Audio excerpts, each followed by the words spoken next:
Paz seja convosco. Hoje é o dia 297 da nossa leitura diária da Palavra de Deus. Eu sou a pastora Vânia e juntos hoje nós vamos ler o livro de São Lucas, capítulo 12, capítulo 13. Milhares de pessoas se ajuntaram, de tal maneira que umas pisavam as outras. Então Jesus disse primeiro aos discípulos: cuidado com o fermento dos fariseus, isto é, a falsidade deles.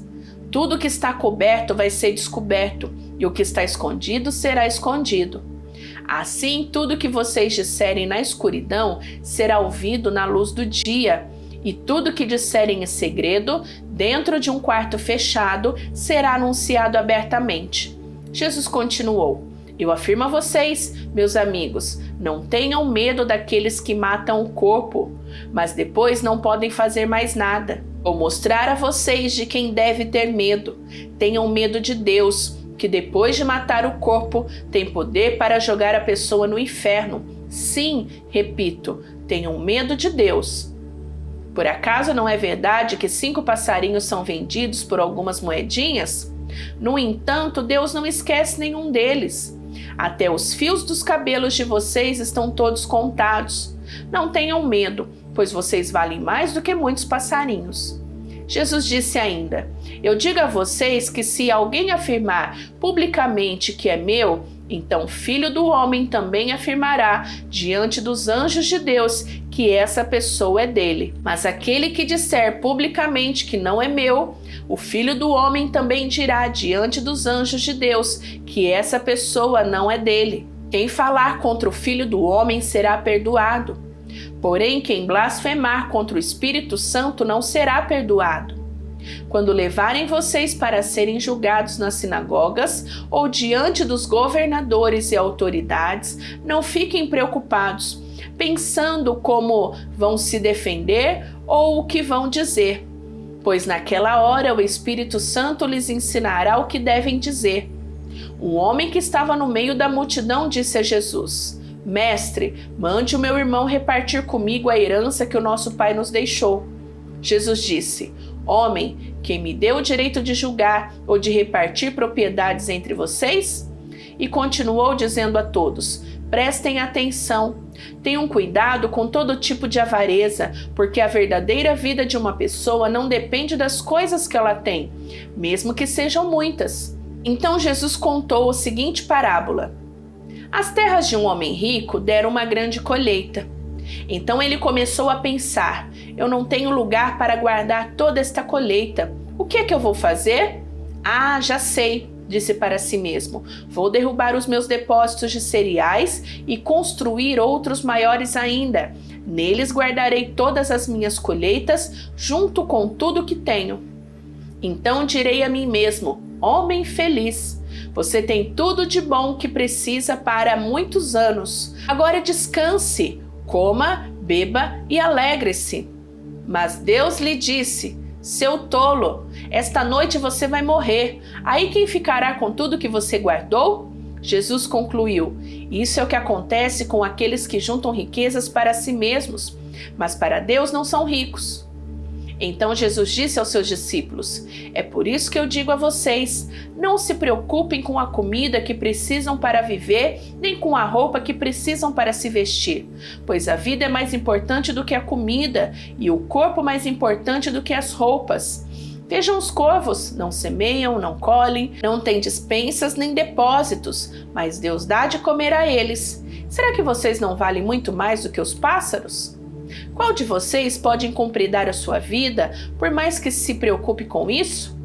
Portanto, se vocês não podem conseguir uma coisa assim tão pequena, por que se preocupam com as outras? Vejam como crescem as flores do campo.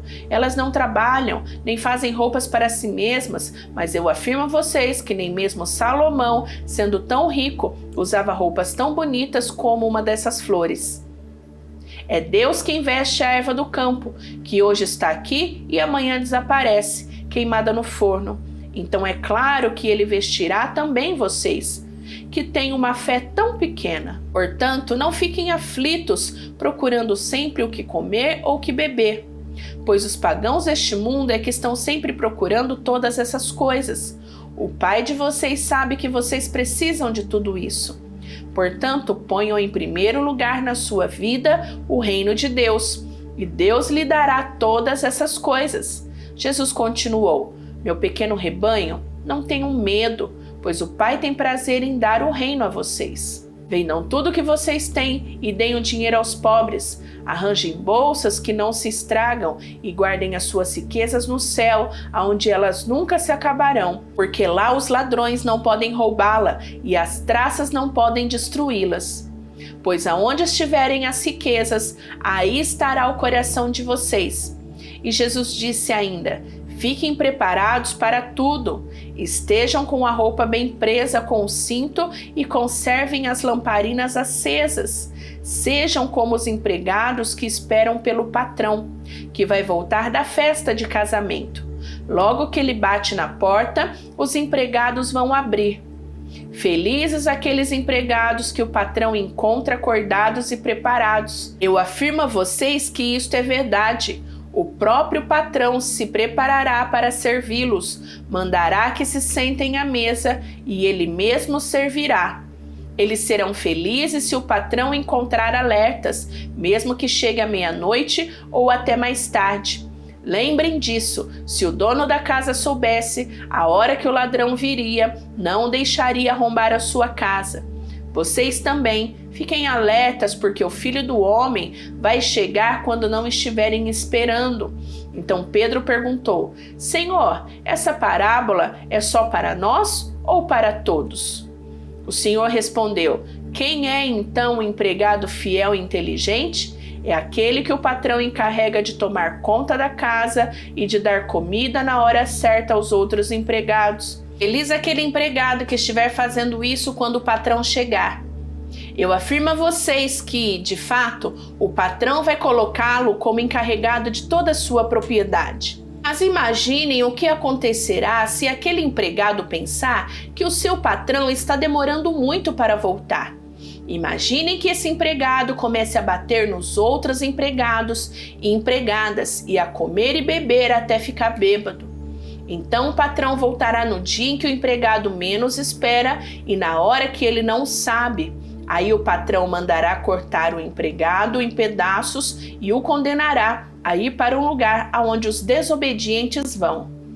O empregado que sabe qual é a vontade do patrão, mas não se prepara e não faz o que ele quer, será castigado com muitas chicotadas. Mas o empregado que não sabe o que o patrão quer e faz alguma coisa que merece castigo, esse empregado será castigado com poucas chicotadas. Assim será pedido muito de quem recebe muito, e daquele a quem muito é dado, muito mais será pedido. Jesus continuou: eu vim para pôr fogo na terra, e como eu gostaria que ele já estivesse aceso.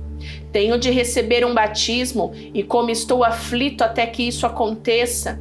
Vocês pensam que eu vim trazer paz ao mundo? Pois eu afirmo a vocês que não vim trazer paz, mas divisão. Porque daqui em diante uma família de 5 pessoas ficará dividida, 3 contra 2, 2 contra 3. Os pais vão ficar contra os filhos e os filhos contra os pais. As mães vão ficar contra as filhas e as filhas contra as mães. As sogras vão ficar contra as noras e as noras contra as sogras. Jesus disse também ao povo: quando vocês veem uma nuvem subindo no oeste, dizem logo: vai chover, e de fato chove. Quando sentem o vento sul soprando, dizem: vai fazer calor, e faz mesmo. Hipócritas, vocês sabem explicar os sinais da terra e do céu, então por que não sabem explicar o que querem dizer os sinais desta época? Jesus terminou dizendo: por que é que vocês mesmos não decidem qual é a maneira certa de agir? Se alguém fizer uma acusação contra você e levá-lo ao tribunal, faça o possível para resolver a questão enquanto ainda está no caminho com esta pessoa. Isso para que ela não leve ao juiz. O juiz o entregue ao guarda e o guarda ponha você na cadeia. Eu lhe afirmo que você não sairá dali enquanto não pagar a multa toda. Naquela mesma ocasião, algumas pessoas chegaram e começaram a comentar com Jesus como Pilatos havia mandado matar vários galileus no momento em que eles ofereciam sacrifícios a Deus. Então Jesus disse: vocês pensam que se aqueles galileus foram mortos desse jeito, isso quer dizer que eles pecaram mais do que os outros galileus? De modo nenhum. Eu afirmo a vocês que se não se arrependerem dos seus pecados, todos vocês vão morrer como eles morreram. E lembrem daqueles 18, do bairro de Siloé, que foram mortos quando a torre caiu em cima deles. Vocês pensam que eles eram piores do que os outros que moravam em Jerusalém? De modo nenhum. Eu afirmo a vocês que se não se arrependerem dos seus pecados, todos vocês vão morrer como eles morreram. Então Jesus contou esta parábola. Certo homem tinha uma figueira na sua plantação de uvas, e quando foi procurar figos, não encontrou nenhum. Aí disse ao homem que tomava conta da plantação: olhe, já faz 3 anos seguidos que venho buscar figo nessa figueira e não encontro nenhum. Corte essa figueira. Por que deixá-la continuar tirando a força da terra sem produzir nada? Mas o empregado respondeu: patrão, deixa a figueira ficar mais este ano. Eu vou afofar a terra em volta dela e pôr bastante adubo. Se no ano que vem ela der figos, muito bem. Se não der, então mande cortá-la. Certo sábado, Jesus estava ensinando numa sinagoga. E chegou ali uma mulher que fazia 18 anos que estava doente por causa de um espírito mau. Ela andava encurvada e não conseguia se endireitar. Quando Jesus a viu, ele a chamou e disse: mulher, você está curada. Aí pôs as mãos sobre ela e ela logo se endireitou e começou a louvar a Deus. Mas o chefe da sinagoga ficou zangado, porque ele havia feito uma cura no sábado. Por isso disse ao povo: há 6 dias para trabalhar, pois venham nesses dias para serem curados, mas no sábado não. Então o Senhor respondeu: hipócritas, no sábado qualquer um de vocês vai à estrebaria e desamarra o seu boi ou o seu jumento a fim de levá-lo para beber água. E agora está aqui uma descendente de Abraão, que Satanás prendeu durante 18 anos. Por que é que no sábado ela não deve ficar livre dessa doença? Os inimigos de Jesus ficaram envergonhados com essa resposta, mas toda a multidão ficou alegre com as coisas maravilhosas que ele fazia. Jesus disse: com que o reino de Deus é parecido? Que comparação posso usar? Ele é como uma semente de mostarda que um homem pega e planta na sua horta. A planta cresce e fica uma árvore, e os passarinhos fazem ninhos nos seus ramos. Jesus continuou: que comparação poderei usar para o reino de Deus? Ele é como o fermento que uma mulher pega e mistura em 3 medidas de farinha, até que ele se espalhe por toda a massa. Jesus atravessava a cidade e povoados, ensinando na sua viagem para Jerusalém. Alguém perguntou: Senhor, são poucos que vão ser salvos? Jesus respondeu: façam tudo para entrar pela porta estreita, pois eu afirmo a vocês que muitos vão querer entrar, mas não poderão. O dono da casa vai se levantar e fechar a porta. Então vocês ficarão do lado de fora, batendo na porta e dizendo: Senhor, nos deixe entrar. E ele responderá: não sei de onde são vocês. Aí vocês dirão: nós comemos e bebemos com o Senhor ensinou na nossa cidade. Mas ele responderá: não sei de onde são vocês. Afastem-se de mim, vocês que só fazem o mal. Quando vocês virem Abraão, Isaque e Jacó e todos os profetas no reino de Deus, e vocês estiverem do lado de fora, então haverá choro e ranger de dentes de desespero. Muitos virão do leste, do oeste, do norte e do sul e vão sentar-se à mesa do reino de Deus. E os que agora são os últimos serão os primeiros, e os primeiros serão os últimos. Naquele momento, alguns fariseus chegaram perto de Jesus e disseram: vá embora daqui, porque Herodes quer matá-lo. Jesus respondeu: vão e diga para aquela raposa que eu mandei dizer o seguinte: hoje e amanhã eu estou expulsando demônios e curando pessoas, e no 3º dia terminarei o meu trabalho. E Jesus continuou: mas eu preciso seguir o meu caminho hoje, amanhã e depois de amanhã, pois um profeta não deve ser morto fora de Jerusalém. Jerusalém, Jerusalém, que mata os profetas e apedreja os mensageiros que Deus lhe manda. Quantas vezes eu quis abraçar todo o seu povo, assim como a galinha junta os seus pintinhos debaixo das suas asas, mas vocês não quiseram. Agora a casa de vocês ficará completamente abandonada. Eu afirmo que vocês não me verão mais, até chegar o tempo em que dirão: Deus abençoe aquele que vem em nome do Senhor. Finalizamos a nossa leitura e amanhã tem mais. Vou te esperar, tá bom? Beijo da pastora Vânia. Fica com Deus. Tchau, tchau.